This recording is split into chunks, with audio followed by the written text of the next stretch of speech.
Wir bedanken uns noch ganz herzlich erstmal bei unserem lieben Freund Wolfgang Theiler an der Technik. Ich hoffe, er hat einigermaßen mitgemacht. Ihr konntet hören, sehen und ich denke, wir schweißen seine Füße, hat er einigermaßen hingekriegt. Ne? Danke, Wolfgang.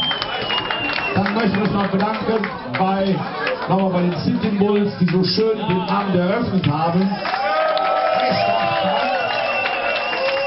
Und natürlich nicht zu vergessen bei unserem Freund, dem Stony, Bernd Schönefeld, benannt nach dem gleichnamigen Flughafen in Berlin. Dankeschön.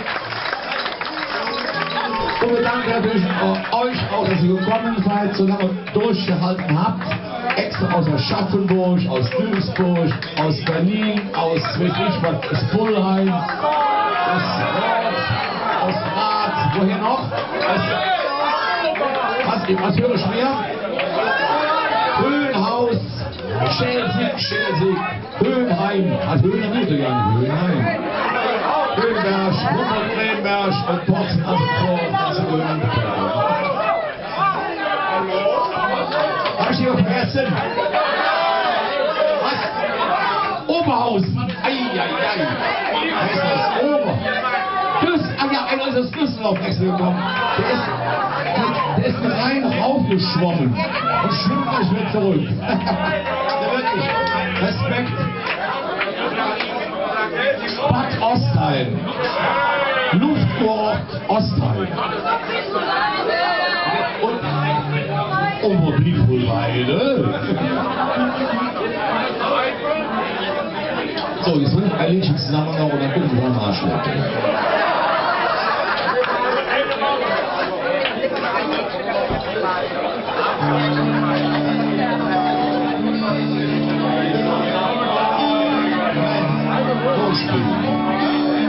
Düsseldorf, sing doch. Dieser Nacht morgen, was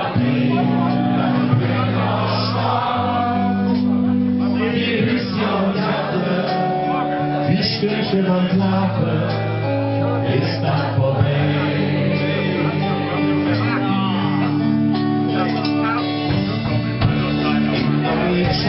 Und der Söckchen stand die an der Tee.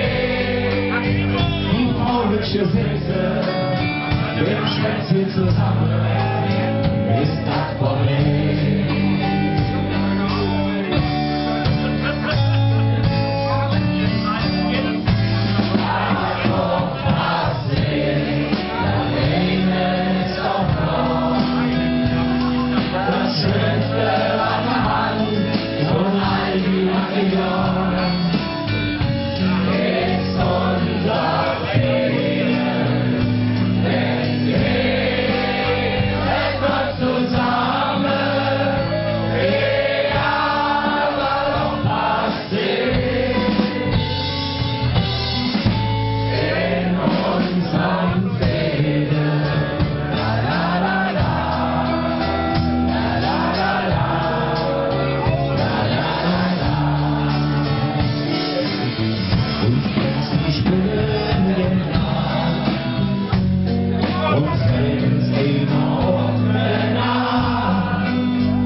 natürlich auch bei unserem lieben Hartmut Richtmann als Rundfußgitarrist und Bassist bei den City Bulls. Bei unserem lieben Helmut Herkenrath, der Mann am Bass, der das dicke Fundament übersetzt. Und natürlich last but not least bei unserem lieben Freund dem Hans Billinger, unser Elvis und natürlich auch der Weihnachten, ne? Auch an der Bühne. Hallo! Schöne Weihnachten, Applaus für den Bühne. Und schönes, gut gerutsches neues Jahr. Und Prise und Gebrüst, dann stimmen wir uns nächstes Mal in aller Gesundheit wieder. Wir uns freuen. Tschüss.